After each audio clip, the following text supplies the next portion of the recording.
નમસ્કાર. આજે આપણે વાત કરીશું ગુજરાતની એક એવી હડતાળ વિશે જે ચાલી તો રહી છે પણ કોઈને દેખાતી નથી. હા, આ કોઈ સામાન્ય વિરોધ નથી, પણ એકદમ હાઈટેક એક ડિજિટલ લડાઈ છે. ચાલો સમજીએ આ આખી વાતને. હવે સવાલ એ થાય કે આ કેવી રીતે શક્ય છે? મતલબ, આખા રાજ્યમાં હડતાળ હોય ને છતાંય કોઈ રેલી નહીં, કોઈ ધરણા નહીં, કેન્દ્રો પણ ખુલ્લા. સામાન્ય માણસને તો ખબર પણ ના પડે. તો પછી આ વિરોધ થઈ કઈ રીતે રહ્યો છે? જુઓ, આ આખી અદૃશ્ય હડતાળનો ખેલ છે ને, એ આ એક મોબાઈલ એપની આસપાસ રચાયો છે. નામ છે પોષણ ટ્રેકર એપ. સમજો કે આ સરકારની આંખ અને કાન જેવું છે. આંગણવાડી વર્કર્સ દિવસભર જે પણ કામ કરે, બધો જ ડેટા આ એપથી સીધો સરકાર પાસે પહોંચે.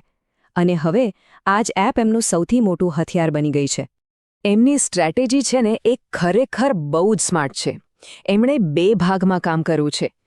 એક બાજુ ઓનલાઈન બધું જ બંધ, એટલે કે પોષણ ટ્રેકર એપમાં કોઈ ડેટા એન્ટ્રી નહીં, કોઈ ફેસ રેકગ્નિશનથી હાજરી નહીં, સરકારી સિસ્ટમમાં જાણે બધું જ ઠપ. પણ, અને આ સૌથી અગત્યની વાત છે, બીજી બાજુ ઓફલાઈન બધું જ ચાલુ છે. આંગણવાડી કેન્દ્રો ખુલ્લા છે, બાળકોને ગરમ ભોજન પણ મળે છે. બસ બધું કામ હવે કાગળ પર, એટલે કે ફિઝિકલ રજિસ્ટરમાં નોંધાય છે. અને આ જ વાત એમના વિરોધને એકદમ અલગ પાડે છે. યુનિયનના મહામંત્રી ભાવિકા ચાવડા સ્પષ્ટ કહે છે કે અમારી લડાઈ સિસ્ટમ સામે છે, લાભાર્થીઓ સામે નહીં. મતલબ કે એમને બાળકો કે સગર્ભા સ્ત્રીઓને હેરાન નથી કરવા, એમનો ટાર્ગેટ સીધો સિસ્ટમ છે. તો આપણે એ તો સમજી લીધું કે વિરોધ કેવી રીતે થઈ રહ્યો છે. પણ આ લડાઈ છે શા માટે? એવા તો કયા કારણો છે કે એમને આટલું મોટું ડિજિટલ પગલું ભરવું પડ્યું? ચાલો હવે એમના મુદ્દાઓ પર આવીએ.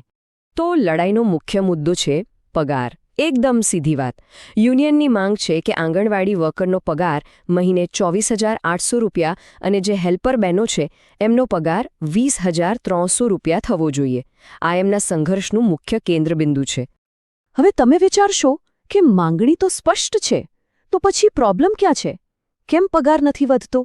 વેલ, આખી વાત એક કાનૂની ગૂંચમાં ફસાયેલી છે, અને એ પણ સીધી સુપ્રીમ કોર્ટમાં. ચાલો આ કાનૂની મામલો જરા સહેલી ભાષામાં સમજીએ. થયું એવું કે પહેલાં નીચલી કોર્ટે તો વર્કર્સની તરફેણમાં ચુકાદો આપ્યો, પણ પછી સરકારે આ ચુકાદાને સુપ્રીમ કોર્ટમાં પડકાર્યો. અને હવે નિયમ એવો છે કે જ્યાં સુધી સુપ્રીમ કોર્ટમાંથી ફાઇનલ ઓર્ડર ન આવે ત્યાં સુધી પગાર વધારો લાગુ ન થઈ શકે. આ જ કારણે અત્યારે યુનિયન ઓછામાં ઓછી વચગાળાની આર્થિક રાહત મળે એ માટે વાટાઘાટો કરી રહ્યું છે. પણ આખી વાત એકતરફી નથી હો. આંગણવાડી વર્કર્સની માંગણીઓ સામે સરકારે પણ અમુક પગલાં લીધા છે. ચાલો હવે સિક્કાની બીજી બાજુ પણ જોઈએ. જુઓ, પગાર વધારાનો મુખ્ય મુદ્દો ભલે અટકેલો હોય, પણ સરકારે બીજી કેટલીક બાબતોમાં રાહત આપી છે. જેમ કે બધા વર્કર્સને નવા મોબાઈલ ફોન આપ્યા છે, જે જૂના બિલ અને પેમેન્ટ બાકી હતા એ પણ ક્લિયર કરી દીધા છે. હવે બધા પૈસા સીધા બેંક ખાતામાં ટ્રાન્સફર થાય એવી સિસ્ટમ પણ બનાવી છે. અને હા, એક એવીટી નામની એપ્લિકેશન હતી જેમાં બહુ તકલીફ હતી, એને પણ જ્યાં સુધી સુધરે નહીં ત્યાં સુધી અટકાવી દીધી છે. 86.76 કરોડ રૂપિયા. જી હા, આટલી મોટી રકમ પણ સરકારે ફાળવી છે. અને આ પૈસા ફક્ત નાની મોટી સુવિધાઓ માટે નથી, પણ એક મોટા કામ માટે છે. આ જે 86.76 કરોડની ગ્રાન્ટ છે, એ ખાસ કરીને રાજ્યભરમાં નવી આંગણવાડીઓ બનાવવા માટે મંજૂર થઈ છે. એટલે કે સરકાર માત્ર વર્તમાન સમસ્યાઓ જ નહીં, પણ લાંબા ગાળે ઇન્ફ્રાસ્ટ્રક્ચર સુધારવા પર પણ ધ્યાન આપી રહી છે. ઓકે, તો ગુજરાતની આ સ્થિતિને વધુ સારી રીતે સમજવી હોય તો ચાલો એક નજર આપણા પડોશી રાજ્ય પર નાખીએ. જોઈએ કે ત્યાં શું થઈ રહ્યું છે. તો ગુજરાતમાં શું છે? અહીં પગાર વધારો સુપ્રીમ કોર્ટના કેસમાં અટવાયેલો છે. બધું જ કોર્ટના નિર્ણય પર નિર્ભર છે. હવે એની સામે જુઓ રાજસ્થાનમાં. ત્યાંની સરકારે 10% પગાર વધારાની મંજૂરી આપી દીધી છે. હા, એ લાગુ થશે 1 એપ્રિલ 2026થી, પણ ઓછામાં ઓછો નિર્ણય તો લેવાઈ ગયો છે. આ બંને રાજ્યો વચ્ચેનો મોટો તફાવત છે.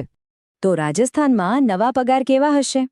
આ વધારા પછી વર્કરને લગભગ 11,500 રૂપિયા અને હેલ્પરને લગભગ 6,500 રૂપિયા દર મહિને મળશે.